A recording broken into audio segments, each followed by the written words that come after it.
यदि आप शासकीय सेवा में कार्यरत नियमित शिक्षक हैं तो यह वीडियो आपके लिए काफ़ी महत्वपूर्ण होने वाली है, क्योंकि इस वीडियो में मैं आपको जानकारी देने वाला हूं कि किस प्रकार आपको HRMS पोर्टल पर रजिस्ट्रेशन करना है, साथ ही अपनी जानकारियों को ऑन बोर्ड किस प्रकार करना होता है।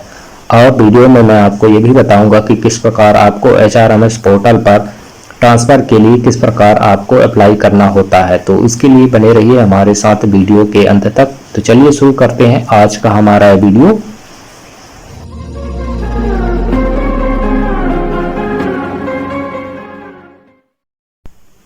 हेलो एवरीवन, एसएन गाइड में आपका स्वागत है। आज की वीडियो में मैं केवल शिक्षकों के लिए जानकारी देने वाला हूं कि किस प्रकार यदि आप एक शिक्षक हैं तो आप किस प्रकार खुद को HRMS पोर्टल पर रजिस्ट्रेशन किस प्रकार कर सकते हैं। तो उसके लिए आपको करना ये है कि आपके पास आपका एम्प्लॉय कोड होना बहुत ज़रूरी है, तभी आप HRMS पोर्टल पर रजिस्ट्रेशन कर सकते हैं। तो HRMS पोर्टल पर रजिस्ट्रेशन किस प्रकार करना है, साथ ही आपको ये भी बताऊंगा कि किस प्रकार आप HRMS पोर्टल के जरिए अपना ट्रांसफ़र के लिए किस प्रकार आवेदन कर सकते हैं। तो उसके लिए आपको सिंपली आपके पास मोबाइल या कंप्यूटर होना बहुत ज़रूरी है। यदि आपके पास लैपटॉप या कंप्यूटर नहीं है तो आप मोबाइल फ़ोन से ही इस प्रक्रिया को बहुत ही आसानी के साथ कर सकते हैं। तो आज की प्रक्रिया मैं आपको अपने मोबाइल फ़ोन से ही करके दिखाऊँगा कि किस प्रकार आप अपने मोबाइल फ़ोन से ही अपना HRMS पोर्टल पर सक्सेसफुल तरीके से रजिस्ट्रेशन किस प्रकार कर सकते हैं। तो इसके लिए आपको सबसे पहले मोबाइल में एक क्रोम ब्राउज़र ओपन कर लेना है। उसके बाद यहाँ गूगल सर्च बॉक्स पर आपको टाइप कर देना है HRMS MP। इसका लिंक आपको इस वीडियो के नीचे डिस्क्रिप्शन बॉक्स में मिल जाएगा, वहाँ से भी डायरेक्ट आप इसके होम पेज पर आ सकते हैं। इसके बाद आपको इस पहले वाले लिंक पर क्लिक करना है, HRMS होम पेज। तो आप होम पेज पर आ जाएंगे कुछ इस तरह से। यहाँ आपको ऑप्शन मिलेगा रजिस्ट्रेशन का, इस पर आपको क्लिक कर देना है। यहाँ आपके पास पूछा जाएगा क्या आपके पास IFMIS कोड है, तो आपको इस पर टिक कर देना है। यहाँ पर आपको सिंपली अपना एम्प्लॉय कोड टाइप कर देना है,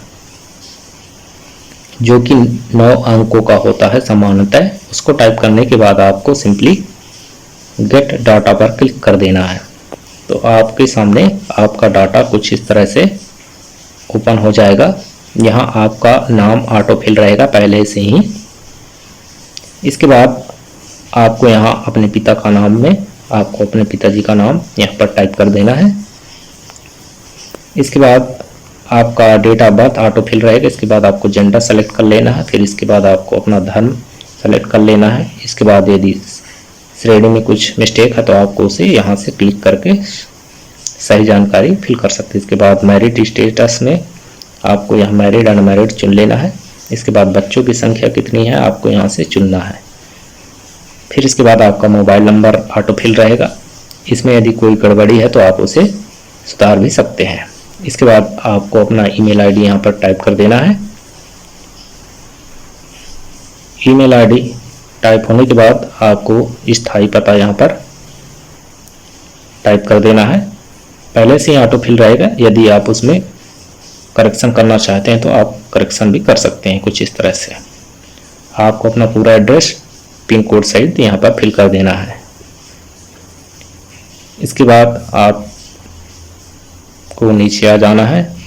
यहाँ राज्य ऑटो फिल रहेगा। इसके बाद आपको अपना शहर का नाम यहाँ पर टाइप कर देना है।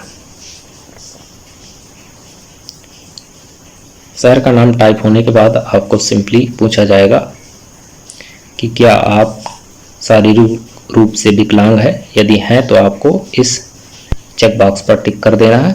इसके बाद यहाँ प्रकार में आपको इनमें से कोई भी प्रकार आपको चुनना है। जिस भी प्रकार की आपको दिव्यांगता है उसको आपको चुन लेना है। यदि नहीं है तो आपको इस चेक बॉक्स को छोड़ देना है। फिर इसके बाद आता है प्रथम नियुक्ति विवरण। प्रथम नियुक्ति विवरण में आपको सबसे पहले विभाग का चयन करना है। तो ज़्यादातर मध्य प्रदेश के जो कर्मचारी हैं वो ट्राइबल डिपार्टमेंट के अंतर्गत ही आते हैं। तो सिंपली हम यहाँ पर ट्राइबल अफेयर्स डिपार्टमेंट सेलेक्ट कर लेंगे।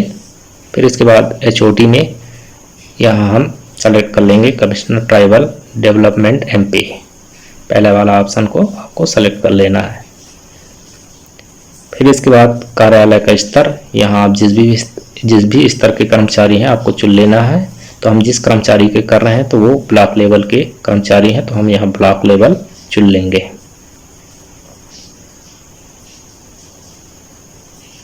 तो चलिए हम यहाँ ब्लॉक लेवल सेलेक्ट कर लिए हैं।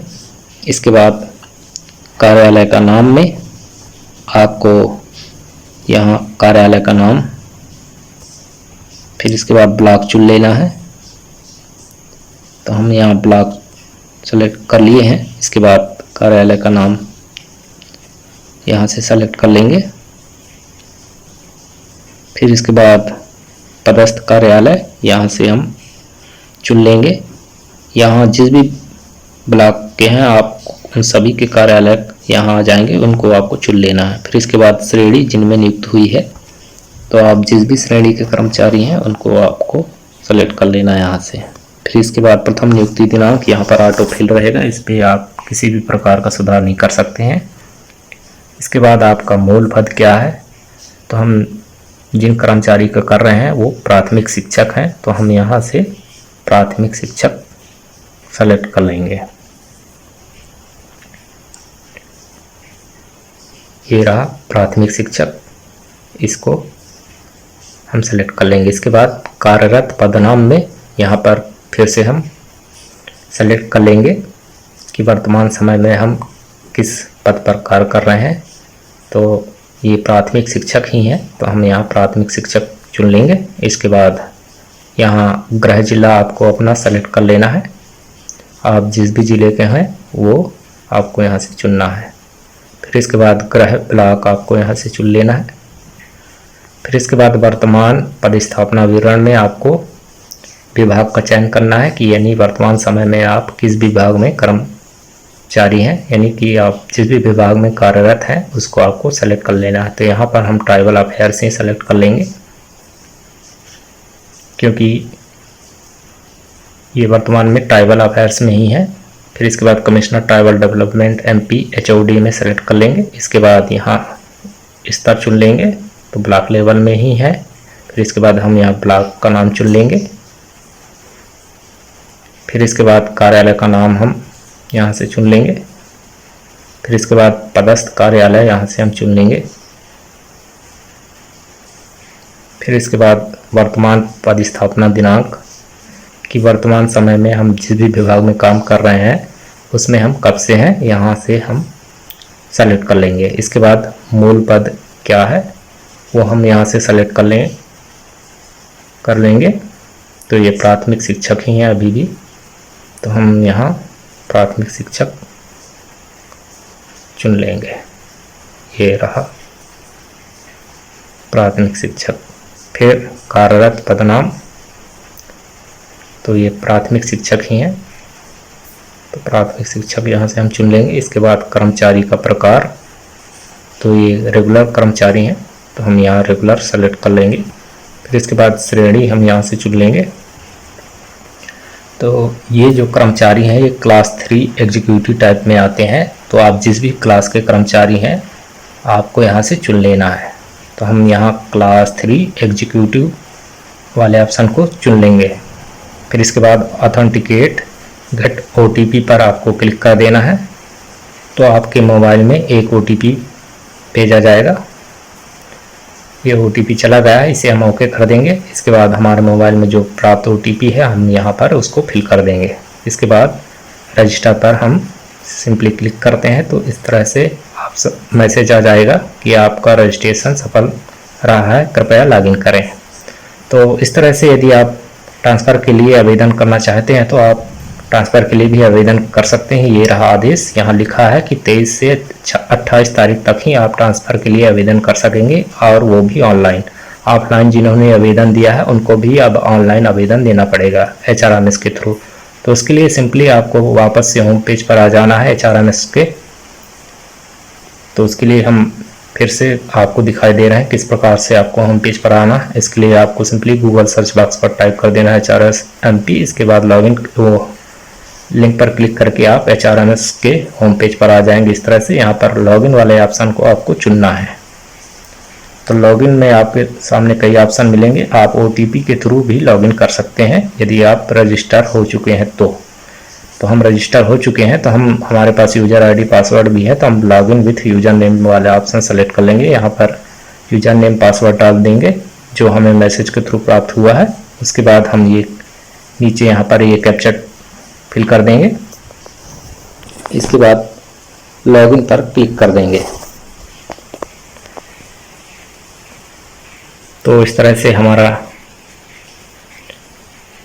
ओपन हो जाएगा EHRMS वाला डैशबोर्ड हमारा पर्सनल। यहाँ पर हम अपना ई सर्विस बुक का स्टेटस भी चेक कर सकते हैं। मोर इन्फॉर्मेशन पर क्लिक करके हम ई सर्विस बुक का स्टेटस भी देख सकते हैं। कुछ इस तरह से वापस हम बैक कर देंगे क्योंकि हमें ट्रांसफ़र के लिए अप्लाई करना है। तो ट्रांसफ़र के लिए अप्लाई करने के लिए हमें ये ऊपर यहाँ 4 डॉट वाले ऑप्शन पर क्लिक करना है। जैसे ही आप 4 डॉट वाले ऑप्शन पर क्लिक करते हैं तो यहाँ पर एक ऑप्शन मिलेगा ट्रांसफ़र का, ये देख सकते हैं। इस पर आपको क्लिक करना है। तो यहाँ पर आपके सामने 2 ऑप्शन मिलेंगे, व्यू वैकेंसी, ट्रांसफ़र एप्लीकेशन। तो वैकेंसी देखने के लिए व्यू वैकेंसी पर आपको क्लिक कर देना है। आप जिस भी ज़िले में अपना ट्रांसफ़र करवाना चाह रहे हैं तो उस ज़िले पर क्लिक करके आप कितने रिक्त पद हैं उनकी जानकारी आप यहाँ से चेक कर सकते हैं। रिक्त पदों की जानकारी देखने के लिए आपको सिंपली उस ज़िले पर आपको क्लिक कर देना है। फिर आपको ट्रांसफ़र के लिए अप्लाई करना है। अप्लाई करने के लिए वापस से आपको इस 4 डॉट वाले ऑप्शन पर यहाँ क्लिक करना है। फिर इसके बाद ट्रांसफ़र वाले ऑप्शन पर आ जाना है। यहाँ ट्रांसफ़र एप्लीकेशंस वाले ऑप्शन को आपको सेलेक्ट करना है। तो कुछ इस तरह से पेज ओपन होगा। सबसे पहले आपके सामने इंस्ट्रक्शन आएंगे, उन इंस्ट्रक्शंस को आपको ध्यान से पढ़ लेना है। ध्यान से पढ़ने के बाद आपको सिंपली ओके पर क्लिक कर देना है।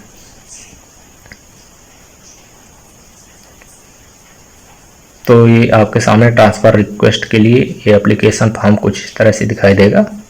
यहाँ डिपार्टमेंट ऑटो फिल रहेगा, HOD भी ऑटो फिल रहेगा। इसके बाद आपको सबसे पहले ऑफिस का लेवल चुन लेना है। यदि आप ब्लॉक लेवल में अपना ट्रांसफ़र करवाना चाह रहे हैं तो वो भी आप कर सकते हैं। यदि आप ज़िले के स्तर पर ट्रांसफ़र करवाना चाहते हैं तो आप वो भी कर सकते हैं। यहाँ पर आप जिस भी लेवल में ट्रांसफ़र करवाना चाहते हैं उसको आपको चुन लेना है। यदि आप ब्लॉक लेवल पर करना चाहते हैं तो ब्लॉक लेवल, यदि जिले लेवल पर करना चाहते हैं तो आपको डिस्ट्रिक्ट लेवल चुन लेना है। तो हम यहाँ पर आपको ब्लॉक लेवल पर करके दिखाई दे रहे हैं किस प्रकार आपको करना है। तो हम यहाँ ब्लॉक लेवल चुन लिए हैं। फिर इसके बाद ब्लॉक का नाम यहाँ पर हम चुन लेंगे। फिर इसके बाद DDO ऑफिस यहाँ से हम सेलेक्ट कर लेंगे। फिर इसके बाद ऑफिस का नाम हम यहाँ से चुन लेंगे कि किस कार्यालय में हम अपना ट्रांसफ़र चाहते हैं। हम 10 कार्यालयों का नाम यहाँ से चुन सकते हैं। तो सबसे पहले हम जिस भी ऑफिस में अपना ट्रांसफ़र चाहते हैं उसको हम सेलेक्ट कर लेंगे।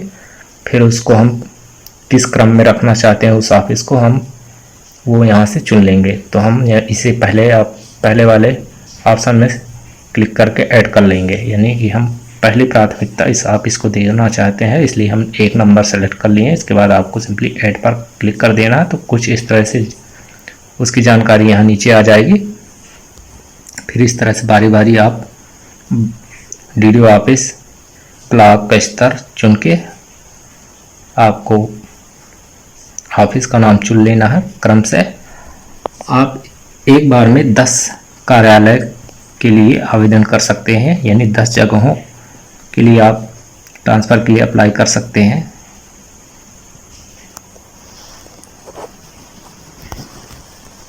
उसमें से कोई एक ही आपको मिलेगा।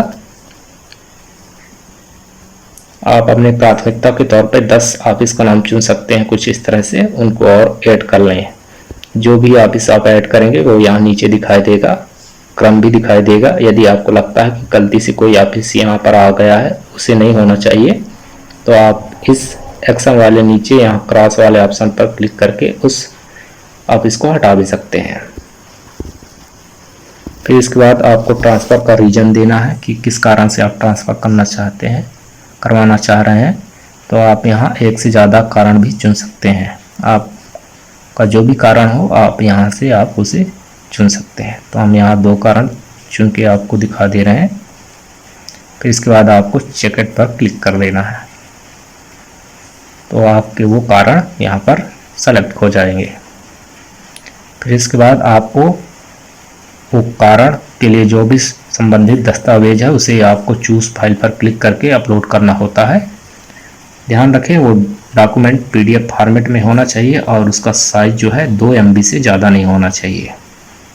तो आपको उसे यहाँ से जहाँ पर भी आप रखे हैं सेव करके उसे आपको यहाँ पर अपलोड करना है। इसके बाद डिस्क्रिप्शन में आपको 200 शब्दों में लिखना है, जो भी आपका डिस्क्रिप्शन हो उसे आपको यहाँ पर टाइप कर देना है। ये ज़रूरी नहीं है, इसे आप चाहें तो खाली छोड़ सकते हैं। ये आपका रीजन नीचे दिया रहेगा, देख सकते हैं। इसके बाद इस जानकारी को आप ड्राफ्ट के रूप में सेव करके रखना चाहते हैं तो आप वो भी रख सकते हैं सेव एज ड्राफ्ट पर क्लिक करके। और यदि आपको लगता है आप डायरेक्ट इसे सबमिट करना चाहते हैं तो आप वो भी कर सकते हैं। डायरेक्ट सबमिट करने के लिए चेकबॉक्स पर टिक करके आपको यहाँ सेल्फ डिक्लेरेशन बाय OTP पर क्लिक करके आप डायरेक्ट सबमिट कर सकते हैं। इसके बाद आप जैसे क्लिक करते हैं तो आपके सामने कंफर्मेशन पूछेगा कि आप श्योर हैं कि इसको आप सबमिट करना चाहते हैं। यदि श्योर है तो आपको यस कर देना है। यदि आपको नहीं लगता है कि आपकी जानकारी सही है तो आप कैंसिल पर क्लिक करके पुनः से आप अपनी जानकारी को चेक कर सकते हैं। तो कुछ इस प्रकार से आप बहुत ही आसानी के साथ HRMS पोर्टल पर अपने ट्रांसफ़र के लिए आवेदन कर सकते हैं। तो ये थी हमारी आज की जानकारी। उम्मीद है इस वीडियो को देखने के बाद आप अच्छी तरह से समझ गए होंगे कि किस प्रकार आपको HRMS पोर्टल पर अपना रजिस्ट्रेशन किस प्रकार करना है। साथ ही यदि आप ट्रांसफ़र के लिए आवेदन करना चाहते हैं तो आप वो भी समझ गए होंगे कि किस प्रकार आपको आवेदन करना होता है। तो आपको ये जानकारी कैसी लगी नीचे कमेंट बॉक्स पर कमेंट करके जरूर बताएं। वीडियो पसंद आया हो तो वीडियो को लाइक कर दें और चैनल में नए हैं तो चैनल को सब्सक्राइब भी कर लें। धन्यवाद।